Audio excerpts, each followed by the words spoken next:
जुर्म की दुनिया वाकई अजीब है। कई बार जो दिखता है असल में वो होता नहीं, और कई बार जो होता है असल में दिखता नहीं। ये कत्ल की कहानी भी कुछ वैसी ही है।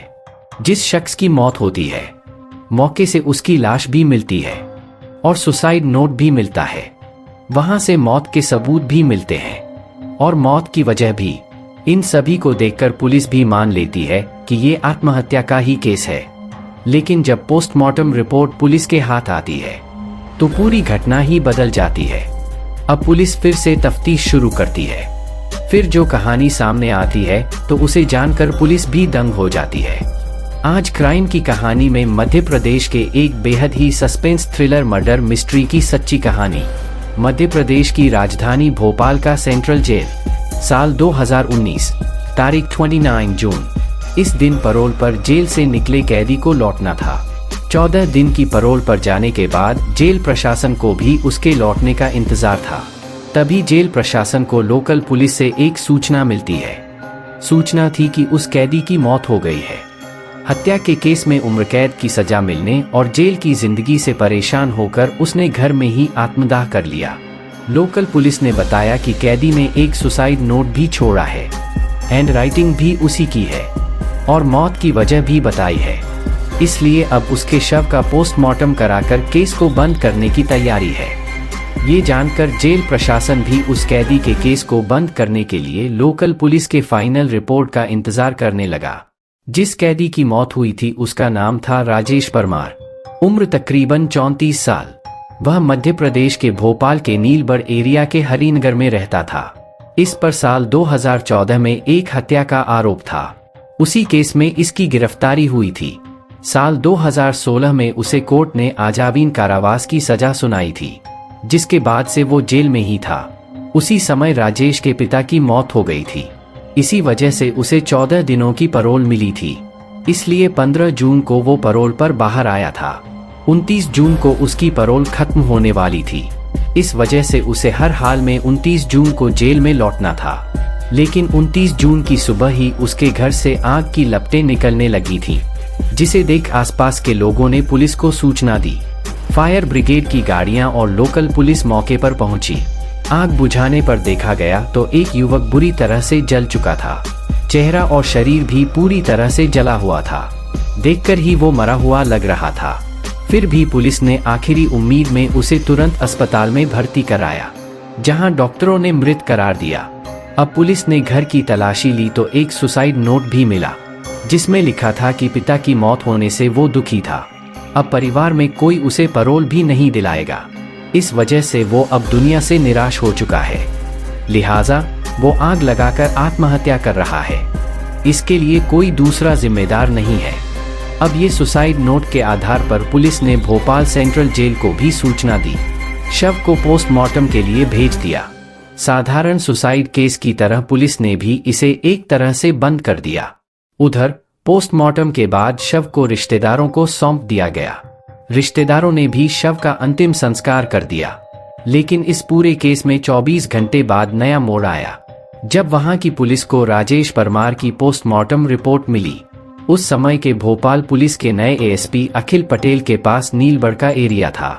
इन्होंने जब पोस्टमार्टम रिपोर्ट देखी तो चौंक गए। रिपोर्ट में लिखा था कि गला दबाने से जान गई है, यानी मौत की वजह आग या धुएं से दम घुटना नहीं बल्कि गला दबाकर हत्या हुई है। फिर वो इस केस की तफ्तीश में जुट जाते हैं। तुरंत मौके से ली हुई सभी फोटोग्राफ अपने पास मंगवाते हैं। सभी फोटो को बारीकी से देखते हैं। एक फोटो में वो देखते हैं कि मरने वाले शख्स का पैर बिल्कुल एक दूसरे से चिपका हुआ था, जबकि जब भी कोई जलकर मरेगा तो वो तड़पने लगेगा। फिर उसके पैर एक दूसरे से चिपकने के बजाय अलग अलग होने चाहिए, लेकिन इस केस में ऐसा नहीं था। दूसरी तस्वीरें भी देखते हैं। उनसे पता चलता है कि उस शख्स का चेहरा और सीने वाला हिस्सा ही पूरा जला था, जबकि हाथ और पैर ज्यादा जले नहीं थे और अजीब तरीके से मुड़े भी थे। इससे शक यही होता है कि कहीं हाथ और पैर बंधे तो नहीं थे, जिस वजह से ऐसा हुआ। अब इसका पता लगाने के लिए वो पुलिस अधिकारी पूरी टीम के साथ मौके पर जाते हैं। घटनास्थल को बारीक से देखते हैं। फिर आसपास के लोगों से पूछताछ करते हैं। तो पता चलता है कि एक दिन पहले जब राजेश परमार के साथ एक या दो और लोग भी देखे गए थे। अब पुलिस इस केस की फाइल को बंद करने की जगह फिर से खोलती है, जांच शुरू करती है। अब पुलिस को ये शक हुआ कि जिसकी मौत हुई उसकी पहले गला घोंटकर हत्या की गई, लेकिन राजेश को जब सुसाइड ही करना था तो उसकी पहले हत्या क्यों की गई? अगर किसी ने गला दबाया तो वो कौन था? अब पुलिस के सामने ये भी सवाल था कि कहीं ऐसा तो नहीं कि मरने वाला राजेश ही ना हो। अगर ये राजेश नहीं है तो फिर कौन था? इन सब सवालों का पता लगाने के लिए पुलिस ने उसके मोबाइल नंबर का पता लगाया। फिर रिश्तेदारों के जरिए उसका एक नंबर मिला जो जेल से आने के बाद एक्टिव था लेकिन अब बंद था। उसकी आखिरी लोकेशन भी भोपाल की ही थी। पुलिस ने जब उसके फोन की कॉल डिटेल चेक की तो एक नंबर पर कई बार बात होने की जानकारी हुई, लेकिन जब उस नंबर पर संपर्क किया गया तो वो भी बंद था। वो नंबर था निहाल नामक युवक का।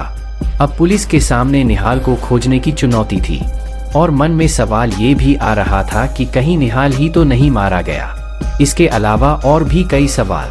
फिलहाल पुलिस उसकी तलाश में जुट गई। फिर पता चला कि निहाल मूल रूप से बिहार का रहने वाला है और पहले राजेश के मकान में ही किराए पर रहता था, लेकिन कुछ महीने से यहाँ से दूसरे मकान में शिफ्ट हो गया था। अब पुलिस की जांच में निहाल की लोकेशन गुजरात में मिली। इसके बाद पुलिस की एक टीम गुजरात पहुंची और दबोच लिया। इसके बाद जब उससे कड़ाई से पूछताछ हुई तब उसने जो कहानी बताई वो बेहद ही चौंकाने वाली थी। निहाल ने बताया कि जेल से पैरोल पर आने के बाद राजेश ने उससे संपर्क किया था। फोन पर बात हुई और वो उससे मिलने भी गया था। बातचीत के दौरान वो काफी परेशान था, इमोशनल भी था, क्योंकि पिता की मौत के बाद उसे अब जिंदगी में शायद ही कभी पैरोल मिलने की उम्मीद थी। इसीलिए उसने सोचा था कि वो दुनिया की नजरों में हमेशा के लिए मर जाए और असल में जिंदा भी रहे। इसके लिए उसने कुछ क्राइम सीरीज देखी थी, जिसके बाद एक खौफनाक आइडिया अपनाया। इसके लिए उसने घर में रहने वाली एकमात्र मां को पूजा करने के बहाने 23 जून को ही बाहर भेज दिया था। इसके बाद साजिश रची कि 29 जून को पैरोल खत्म होने के बाद भी उसे जेल नहीं जाना पड़े, इसलिए 28 जून को ही किसी दूसरे शख्स को अपनी जगह मारकर दूर कहीं चले जाने की तैयारी में जुट गया। इस काम में मदद के लिए उसने मुझे बुलाया, लेकिन मैंने साफ मना कर दिया। इसके बाद उसने 1 लाख रुपए का लालच दिया और कुछ पैसे एडवांस में भी दी लिया। राजू मजदूरी करता था, इसलिए खाने और शराब के लालच में तुरंत तैयार हो गया। राजू भी दोनों के साथ राजेश के घर पर आ गया। यहाँ पर राजू को इन दोनों ने खूब जमकर शराब पिलाई। जब उसने अपना होश खो दिया तभी राजेश ने उसकी गला दबाकर हत्या कर दी। इसके बाद उसके हाथ और पैर को रस्सी से बांध दिया ताकि अगर जिंदा भी हो तो आग से बच ना सके। हाथ पैर बांधने के बाद उसे फर्श पर लिटाया और घर में रखी किताबों को उसके ऊपर डाल दिया। फिर राजेश ने खुद ही एक सुसाइड नोट लिखा और उसे कुछ दूरी पर रख दिया ताकि वो सही सलामत पुलिस को सुसाइड के सबूत के रूप में मिल जाए। इसके बाद दोनों ने बाइक से निकाला हुआ पेट्रोल भी डाल दिया ताकि आग से वो पूरी तरह से जल जाए।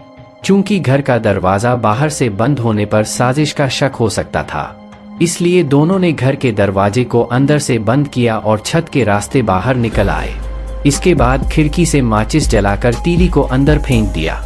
इस तरह जब आग की लपटें बढ़ गईं तब दोनों एक साथ वहां से फरार हो गए थे। साजिश के तहत राजेश ने निहाल का एक पुराना सिम कार्ड सिर्फ लिया और साउथ इंडिया में चला गया। वहीं निहाल गुजरात आ गया था।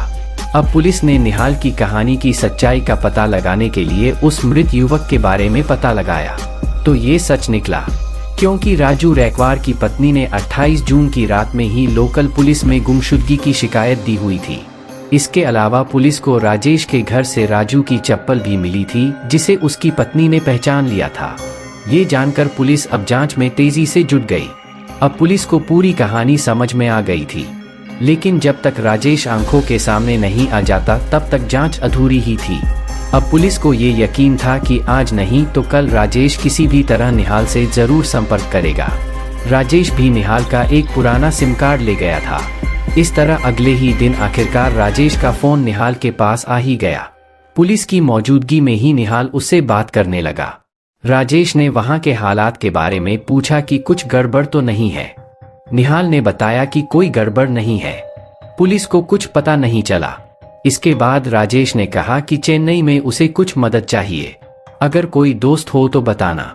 इस पर निहाल ने कहा कि वो उसे जल्द ही बताएगा। इसके बाद फोन कट हो गया। अब पुलिस ने भी राजेश को पकड़ने के लिए पूरी फिल्मी कहानी रची। इसके तहत पुलिस के कुछ लोगों को चेन्नई भेजा और उन्हें लोकल बनकर राजेश से मिलने के लिए बोला। इस तरह निहाल ने राजेश को चेन्नई में रहने वाले अपने एक दोस्त का जिक्र करते हुए उसका फोन नंबर शेयर किया, जिसके बाद राजेश पुलिस वाले को ही निहाल का दोस्त समझकर उससे बात की और मिलने गया। जैसे ही राजेश ने लुंगी और माथे पर तिलक लगाए दो युवकों को निहाल का दोस्त समझकर मदद मांगने पहुंचा, तभी उसे पकड़ लिया गया। इस तरह पुलिस ने एक ब्लाइंड मर्डर केस का खुलासा करते हुए 8 जुलाई 2019 को पूरे केस को मीडिया के सामने लाया था। इस केस के बारे में खुद IPS अधिकारी अखिल पटेल कहते हैं कि ये केस कानून की आंखों में धूल झोंकने वाला था, लेकिन जब बारीकी से केस की जांच हुई तो पूरा सच सामने आ गया। इसके बाद राजेश फिर से सलाखों के पीछे भेज दिया गया। तो दोस्तों, आपको ये क्राइम का एपिसोड कैसा लगा कमेंट करके ज़रूर बताना। धन्यवाद।